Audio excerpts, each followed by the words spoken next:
Hello and welcome to another episode of Tables, Athers and Chairs. Today we are joined by a very distinguished guest. He's better than all of us. He is Spike Trivet. Spike, how is it going? It's alright, mate. It's not too bad. I'm currently, as you say, enjoying being of a higher tier than you, and that feels great. It feels fantabby-dozy. Being on a higher tier than me is not really much to shout about, to be honest. Well, now you're making me feel bad. Sorry. But now you're lowering yourself. So now I feel bad for saying it. You said it. You can't lower yourself and make me feel bad for saying it. Classic babyface maneuver. That's it. Unbelievable. You're the real villain, man. Don't let people know. Joe was just telling me about his basketball skills. How he's like the aggressor. Please do a podcast about how aggressive you are. I don't think nobody's bothered about my basketball issues literally not being bothered about the ball and just using it as an excuse to hurt people. Yeah. Right, wrestling. Yeah. Wrestling's good, isn't it? Yeah, it's alright, mate. Yeah. When did you get into it?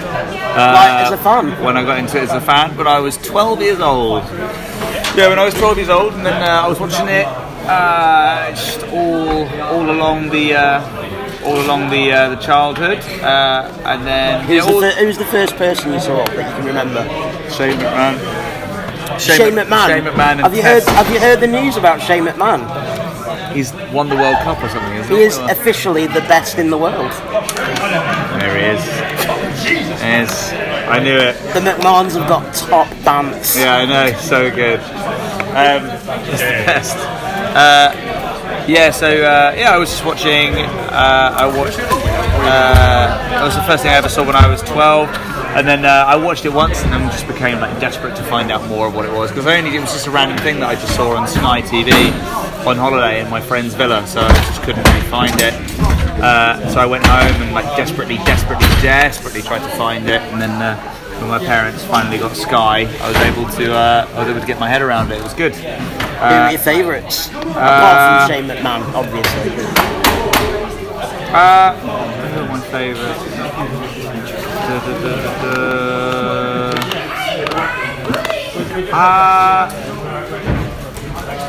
When did I really get into it? I only really like started to develop a favourite like later on, and that was that was Triple H towards the back end. I've said this before, so sorry if anybody's said this before, but it's not so much that I had favourites. It was just like the intense like feeling that I had for the bad guys was always much stronger than it was for the good guys. So that was really it. I was just very into like the villains and stuff. So I love Shane McMahon, I love Vince McMahon, I love Triple H. I loved any big nasty villain. I was similar as a kid, but obviously I'm slightly older than you. My favourites growing up were probably Rick Rude and Mr. Perfect. Yeah, for sure. Yeah. Just the awesome villains, isn't it? Like they were the ones for me. They're the more compelling characters, aren't they? Yeah, I think so. So, watch it on Sky, get into it. When did you decide wrestling was something that you'd not at least pursue as a career, but at least give a try to like go training or something? Oh, like years and years later. So like I really wanted to do it when I was a kid, but I wasn't aware of like World of Sport or anything, as in like World of Sport in like the 70s, 80s. Like I wasn't even aware there was even slightly a British scene, so I didn't even know it existed.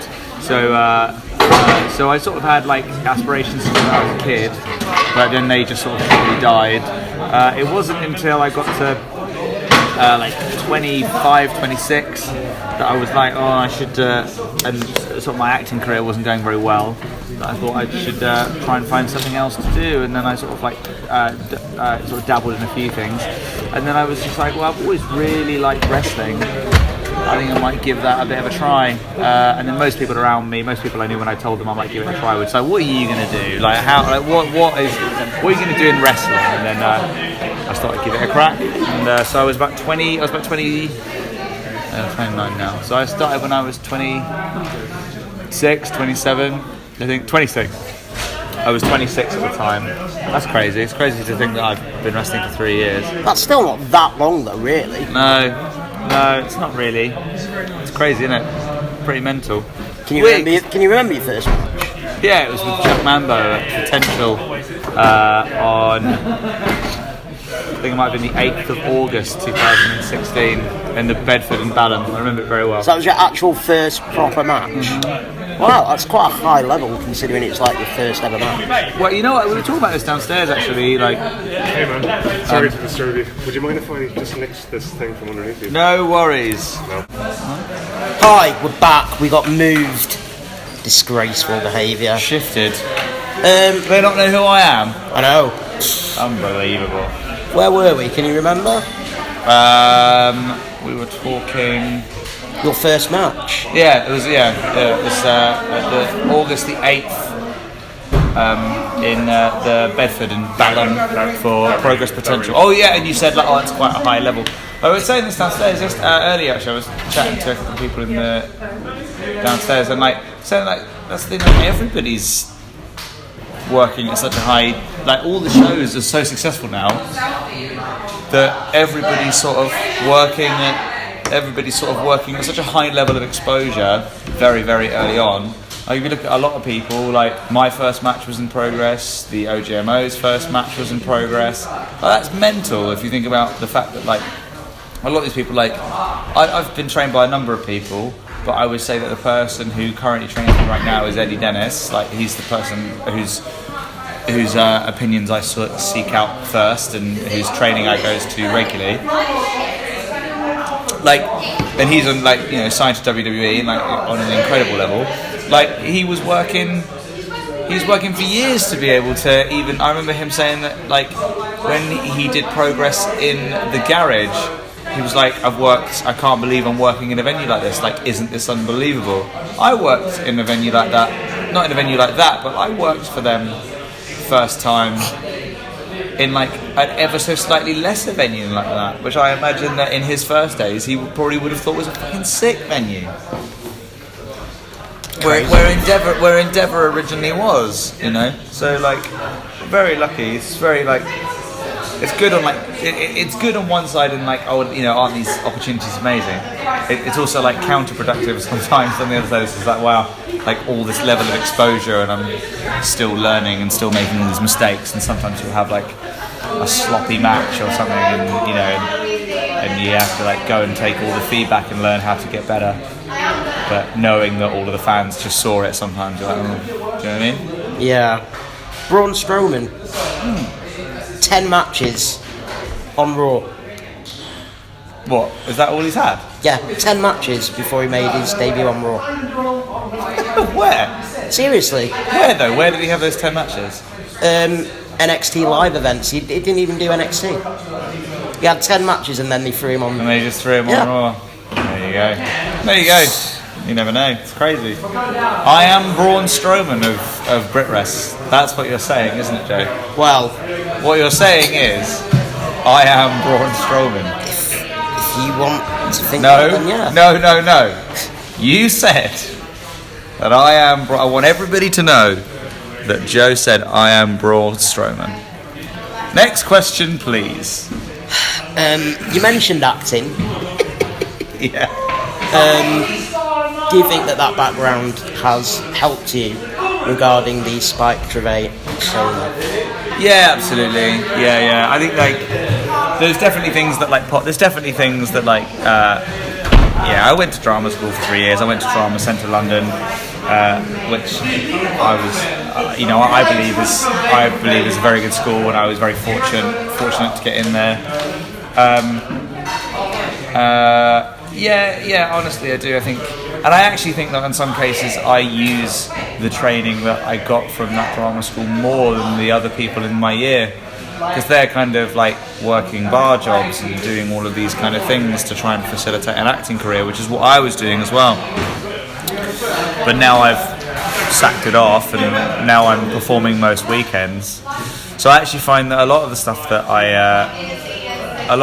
learned, I'm using it all the time. Yeah, it like informs everything. It makes things a lot easier, I must say. Wrestling is basically performing. It is a performance art. It's a performance art, definitely. I mean, like, I would never want to say it's just I would never want to be like it's just a performance, just because there's people who are so much more like I guess like physically gifted, but also have like but work very hard to like get their skills in. It's the same as anything, isn't it? Like any art form takes a while to get your head around. I'm only 3 years in. I think they used to say at drama school, you've got 7 years before you're good in acting. There was that you'll be acting for 7 years before you're actually good. If that translates to wrestling, you're nearly halfway there, then. Nearly halfway there, yeah. Fucking hell. But yeah, bloody hell. Yeah, but you know, still a long way to go. But yeah. The Spike Trivet persona, character, whatever you want to call it. Yeah. How did you come up with it, and did you like deliberately pick a kind of divisive topic? No. Like, because if you did, it's absolute genius. Well then, yes. No, like, because a lot of wrestling. You're going to throw that word around. A lot of wrestling fans are, you know, left wing, Labour voters, Corbynites. Yeah. I'm sure you'd dub them, well, your character anyway, would dub them social justice warriors. Yeah, SJWs.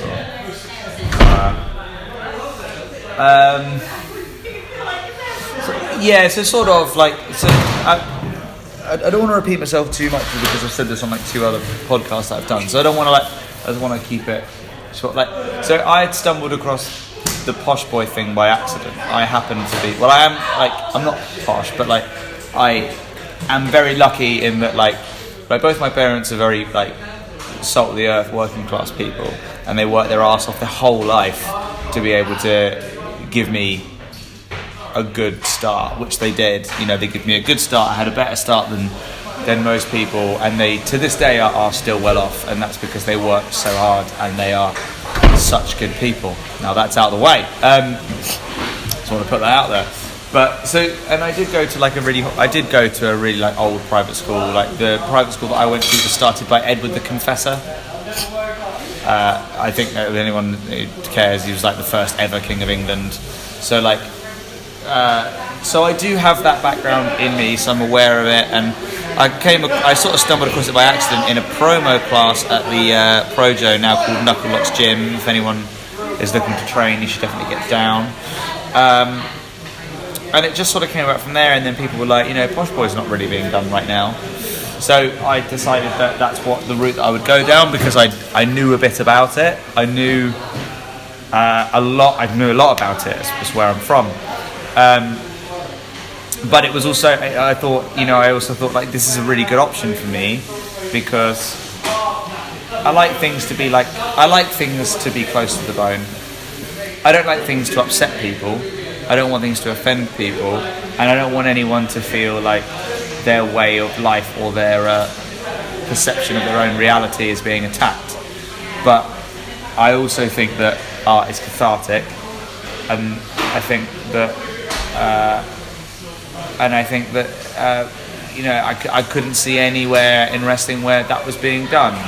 You mentioned that art is cathartic. I personally think, I might be wrong, but my personal opinion is, like you say, I don't think it's taken too seriously. I think your character, your persona, is seen more as like a scapegoat, a way for them to vent.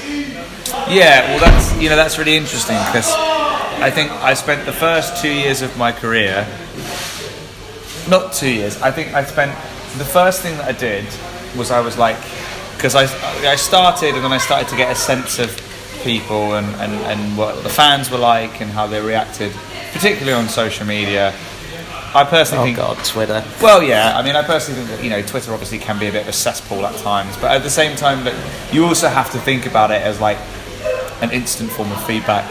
I said this on another podcast. Like, I could look at it a little bit like this. I watched a Gordon Ramsay Kitchen Nightmares thing, and there was a guy on it who was talking about Yelp, and this guy thought Yelp was killing his business.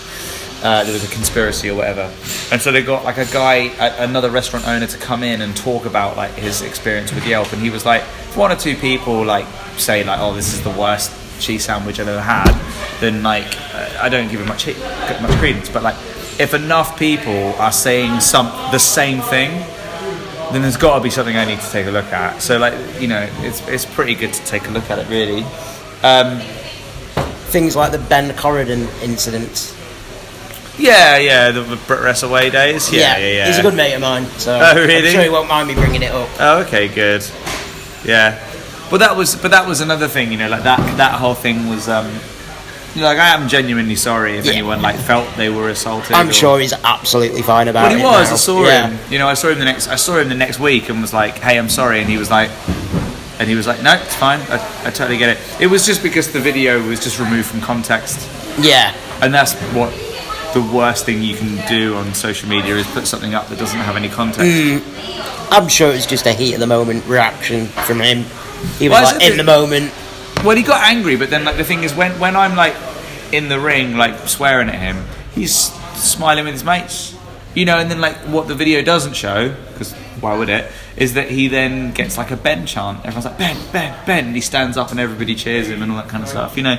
So like within the context, I'm sure like some people still didn't appreciate it, but you know, it happens. But anyway, so you know, I don't ever want to offend or hurt anyone's feelings, but I did think that there was definitely a platform to use this as a sort of cathartic thing, and to, you know, people would recognise it, they'd see it, they'd understand it on site, and they'd know, and they'd be able to react truthfully to it. You know, like so much of wrestling is.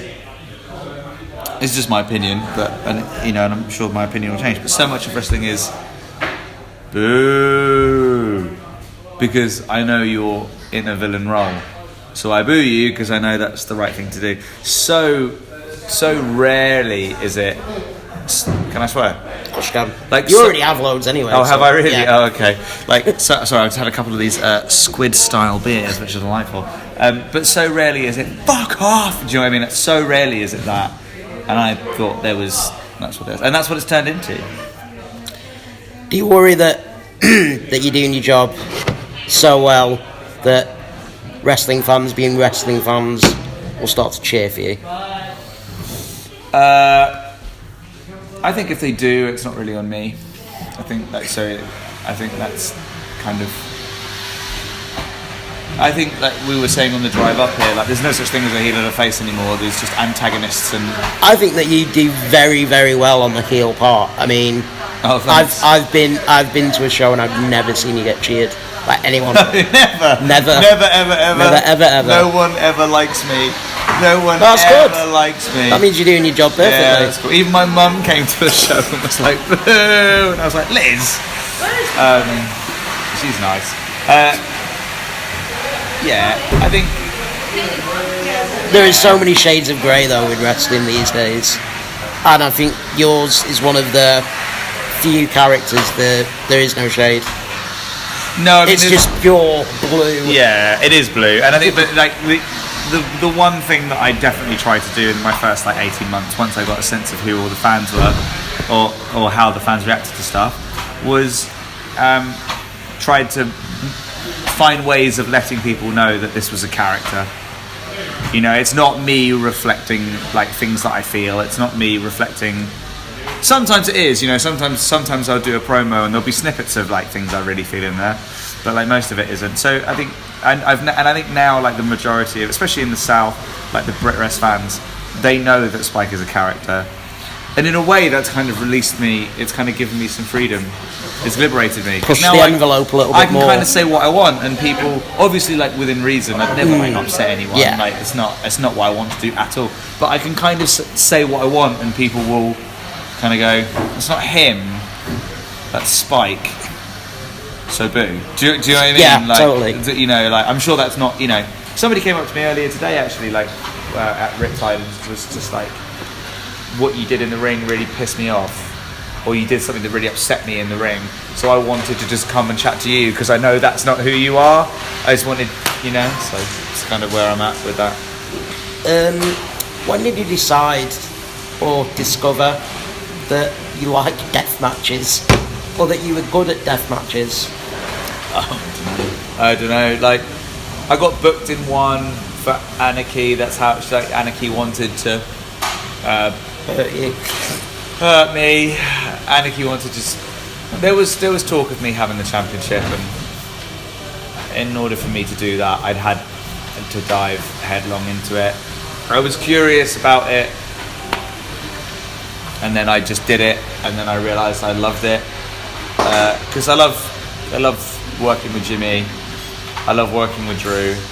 I love working with Clint Margera. You know, Some pretty hefty names in the old British deathmatch. Yeah, I know, but I just like them. You know, like I like them, and I like being around them, and I like coming up with funny things with them. Like, we have similar senses of humour, so we can put funny stuff in. We have similar things, and also I can learn from them because they're also much more steeped in experience than me.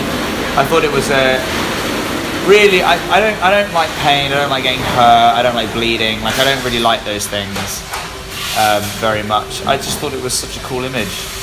I just thought it was a really cool image, like a guy dressed to the fucking nines.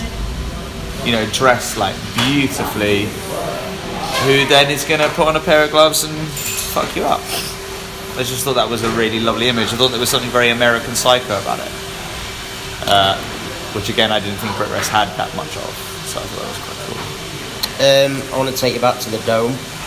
Take me back to the Dome. I think you know where I'm going with this one. Oh, the mirror, yeah. Mirror gate. How much did that suck? So it didn't suck at the time. At the time, I'd taken some painkillers, and I had a beer to thin my blood, so I was fine. So I was okay. I was quite euphoric. Everyone was like, "Spike's looks mental." Like, had like the Progress promoters plugging up my leg and stuff, so I was fine. It was later when I was sat in A&E with my leg wrapped in a towel with my girlfriend, and then there was one, and then it was just, I could just remember so clearly. There was just one point where just all the painkillers just went and just faded away, and I was like, oh no, like, and then I was in real pain. How big was the glass? Because it looked. Yeah, it was big. Yeah, it was big. It's about like a 4. It's about like a 2 or 3. No, not 4. It's about like 2.5 inch gash. It feels like 4 when I talk about it, but yeah, it's not. It's a big mark. I'll have it there for the rest of my life. It's pretty big. I've got my gear on, so I can't show it to you, but yeah, it's pretty big. It's still got the it's indented as well. Nice. So it's not just healed; it's got a little dent in it. But yeah, I'm sure there'll probably be plenty more of them to come. Yeah, I'm sure. Hopefully not that severe. Oh, and the space underneath it is dead. The space underneath it, like the little dome underneath the cut, I can't feel anything. I'm touching it right now. I can't feel it. Great. That's funny, right? Yeah, I'm sure that's absolutely fine. Riptide. Yeah. That's where we are now. That's just where we are, yeah. You got a bunch of mates at Riptide, haven't you? Bunch of mates. I do have a bunch of mates, yeah. Moser. Yeah. Ridgeway. Yeah. Nice guys. Yeah, seem a friendly bunch. Yeah, they are. Good lads. Doing alright here. Yeah. How do you enjoy working here? Yeah, I love it. I was really sad when it turned out that they were going to have to take a step back and cut the shows out, because it's like my favourite place to work. I love it. Not that anywhere else is any lesser. This is something really special about here. I think it's great. I really think of it. I mean, this is your first time. What did you think? I enjoyed it. Yeah. Apart from one dickhead behind me chanting weird stuff towards the end. I think you always get that though. I think he had a bit too much to drink, to be honest. Yeah. It wasn't like he was chanting anything offensive or like derogatory. He was just... Bye guys. Sorry, totally interrupted you, Joe. Sorry, I'm just waving to JJ Lynch and Gio. They're leaving. Bye, JJ Lynch and Gio. Sorry, Joe, carry on. It's alright. No, they were just chanting nonsense about the Wrath and calling every move before it happened. Yeah, that's problematic, isn't it? Yeah, sometimes I don't know. let us do the job, guys, because other people just want to enjoy a story. If you want to be over and know the structure of a match and know how it works, just go train. Speaking of being over and enjoying things, Yeah. Attack. Yeah. Goosebumps. Okay. That was funny, wasn't it? For those that haven't seen it, you made an appearance. Oh, yeah. Yeah. Yeah. Do you want to tell the people? Yeah, I turned up as a dancing Theresa May. Yeah, not just Theresa May, dancing Theresa May, and then I entered to Dancing Queen. I did all her movements and stuff. It went over pretty well. It was funny, you were there, weren't you? I was there. Yeah. You were there dressed as Santos, weren't you? Yes. In his original mask, I hear. Yes. That is badass. Yeah, my father gave me a present. Oh, bless him. Oh, what a nice guy. He is. Yeah, how are you enjoying Attack then? I know that you've only been like... I've only was done it the shows. Dome? It was the Dome and that one, yeah. I've only done those ones. Yeah, they have been... those two shows were really great. They were really fun. I think that there's just something about Attack that I'm very... I don't want to say too much about it because like I've only done 2 shows for them. And Attack is very much a community. So I don't want to say too much and make it seem like I'm overstepping my boundaries because I have a long way to go with them. I don't feel like I still have a lot of respect to gain, and and I want to do it properly. But I think with Attack, like the way that I see it is, if you're working regularly at Attack, then you're working with the best people in this country, and you're doing it in a light-hearted atmosphere where you can get better, and you are always getting better. Can't say fairer than that. Yeah. Right, Swen things. Word association. Okay. Oh, okay. Oh, man. Nobody can see this, but he blocked his notepad, so I don't know what he's going on about. I'm going to reel off some names. Okay. And I want you just to say the first things that come into your head. Just one word, or? It doesn't have to be one word. It can be a couple of words. Yeah. Okay. First things that come into your Cool. head. Okay. Jimmy Havoc. Is the most important British wrestler of the last 20 years. TK Cooper. My flatmate. Boring.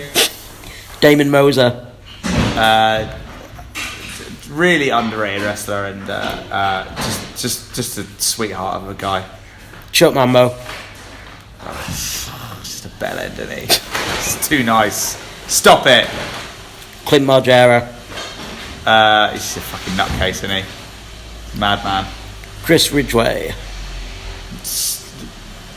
Phenomenal. Chief Deputy Dunn. This is the best guy ever. Such a legend, so good, the best, one of the best. He is the best. If I can be anything like Chief Deputy Dunn within the next few years, I will be happy. He's one of the, if not the best. My dad, Super Santos. He's just hilarious, isn't he? He's hilarious. Jack Sexsmith.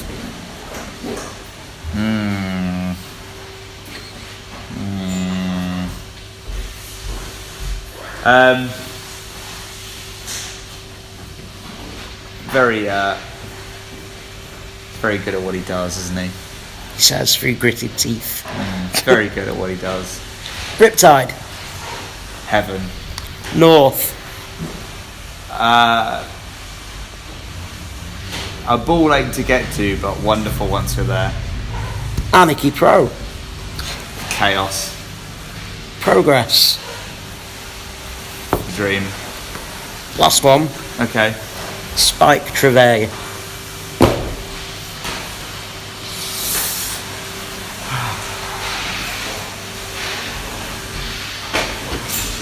Oh wow.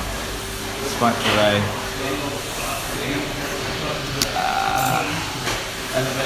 Everything you hate. One last question. Go. Where do you envisage yourself in the next 3 or 4 years?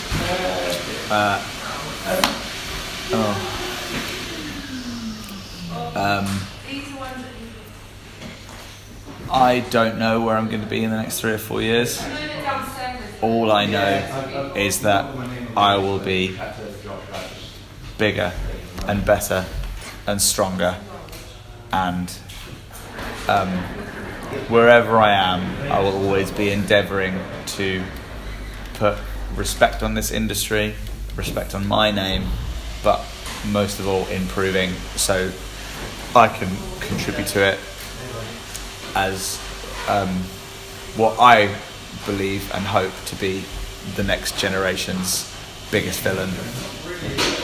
It's a good answer. Thank you. Spike, you're a glorious shit. Thank you very much for your time. Thank you. We're shaking hands, everyone, just so you know. Bye. Bye.